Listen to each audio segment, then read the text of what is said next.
Meus amados irmãos, eu vos saúdo com a paz do Senhor.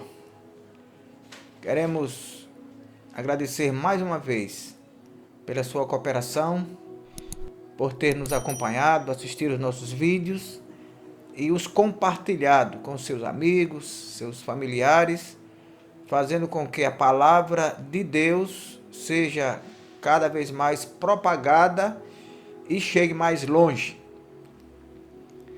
Quero que você abra a Bíblia comigo no Evangelho segundo Lucas, capítulo 12. Vamos ler apenas dois versículos, os versículos 15 e o versículo 20, que diz assim: E disse-lhes: Acautelai-vos e guardai-vos da avareza, porque a vida de qualquer não consiste na abundância do que possui.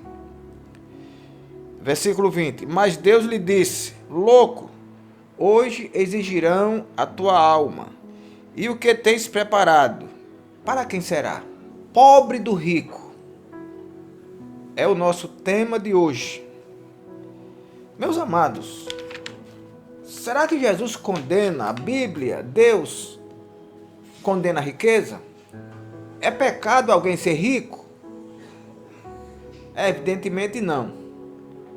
É disso que nós trataremos nesta tarde.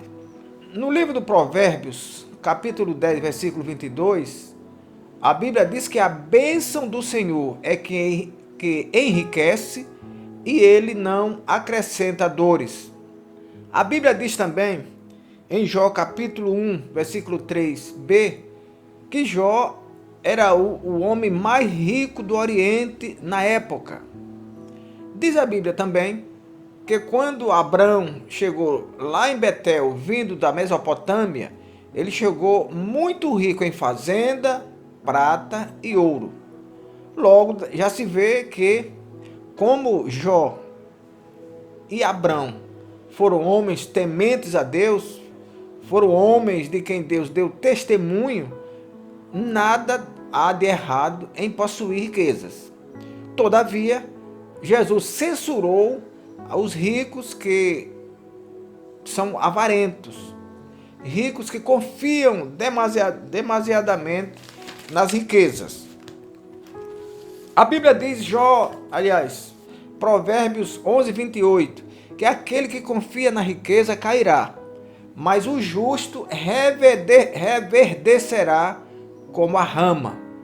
A rama aqui é a vegetação que brota da terra logo após as primeiras chuvas da seca. Veja que dá para todo mundo ver que a vegetação, a terra está seca, quando caem as primeiras chuvas, aí brota aquela vegetação, aquela coisa verde. Então, assim, é o justo, que aqui nessa passagem, Jesus diz que, Deus diz que o justo, é melhor ser justo sem a riqueza do que ser rico sem a justiça.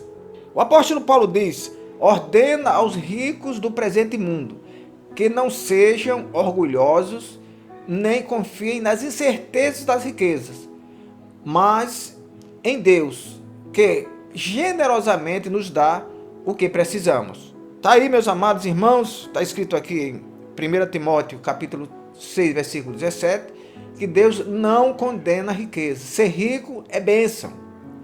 Ter riqueza é alcançar a misericórdia e a graça de Deus, desde quando ela seja bem adquirida. Porque a Bíblia também diz que maldito é aquele que acumula para si riqueza mal adquirida. Se você adquire uma riqueza com trabalho, com decência, com honestidade, isso é bênção, não há nada contra isso. Todavia, Jesus censurou este homem que nós lemos aqui, porque ele era insensato. Está aqui na parábola do rico insensato. Insensato é aquele que está fora do senso, é aquele que não está em são juízo. E a Bíblia diz que ele queria que Jesus fosse juiz entre eles, para fazer com que o irmão dividisse a riqueza com ele, dividisse a herança com ele. E Jesus prontamente retrucou e censurou aquela proposta dele, dizendo: acautelai-vos da avareza. Porque a vida de qualquer não consiste na abundância do que possui. E aí Jesus emendou contando uma parábola. Disse: olha, um certo homem, as suas riquezas estavam aumentando muito, e ele ficou ali numa encruzilhada, sem saber o que fazer. Logo, pensando consigo mesmo, ele disse: já sei, eu vou derribar os meus celeiros, fazer celeiros maiores, e ali recolherei as minhas riquezas e as minhas novidades. E depois direi à alma: alma, tens bens em fartura para muitos anos. Portanto, descansa, come, bebe e folga. Prossegue o relato bíblico dizendo que Deus disse a ele: louco, esta noite exigirão a tua alma. E o que tens preparado? Para quem será? Glorificado seja o Senhor. Então é essa riqueza que Deus condena. É aquela que é usada para farra, para festas, aquela que é usada para ignorar a presença de Deus, a sublimidade do Senhor. É aquela que é usada para humilhar o seu semelhante. É aquela que é usada para se esquecer de Deus. É aquela que é usada para substituir a Deus. É aquela que faz o homem ser louco e achar que, sendo rico, ele tem todas as coisas, como esse aqui disse. Ele não propõe um descanso ao físico, ao corpo, não. Ele propõe um descanso à alma.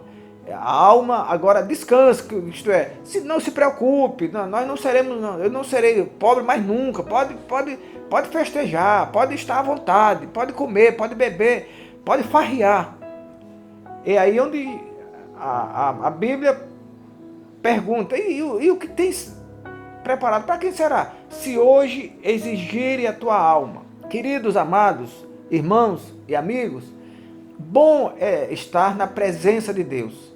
Sendo rico ou sendo pobre, bom é ter vida ao lado do Senhor. Bom é crer que Ele veio para salvar uma humanidade perdida, sendo rica ou sendo pobre. Porque não é a riqueza que leva o homem para o céu, nem leva o homem para o inferno. Nem é a pobreza também que leva o homem para o inferno ou leva o homem para o céu. Quem leva o homem para o céu é ele crer em Jesus Cristo de Nazaré, sendo rico ou pobre. Quem leva o homem para o céu é aceitar a Jesus como seu Salvador, é entender que nesta vida nós estamos de passagem, somos peregrinos, somos passageiros, e que a vida continua eternamente. E que se nós não nos prepararmos aqui, fatalmente não viveremos eternamente com o Senhor. A Bíblia diz que há duas vidas: a vida eterna para aqueles que viveram eternamente, que viveram aqui na terra com o Senhor, e a morte eterna para aqueles que desprezaram o Senhor, aquele que veio buscar e salvar o que se havia perdido, aquele que foi entregue na cruz do Calvário sem pecado para se fazer pecador por nós. Abandonar isso é abandonar a possibilidade de viver no céu com o Senhor. É abandonar a possibilidade de entrar nos céus pelas portas. Então, aquele homem que era rico, que tinha bens, todavia era pobre, porque não tinha Deus na vida, porque não tinha um pensamento justo diante de Deus. Não cria que Deus é a razão maior da nossa vida. Que você possa repensar a sua vida nessa oportunidade. Que você possa repensar o que você tem feito até agora, e se tudo que você tem feito até agora pode recomendar a sua entrada no céu. Porque entrar no céu ou no inferno é uma realidade. Entrarão nos céus aqueles que viverem com Deus aqui na terra, e entrarão no inferno aqueles que viveram sem Deus aqui na terra. Que o Senhor nos abençoe e nos guarde, e até o nosso próximo encontro. Inclinai os vossos ouvidos e vinde a mim. Ouvi, e a vossa alma viverá.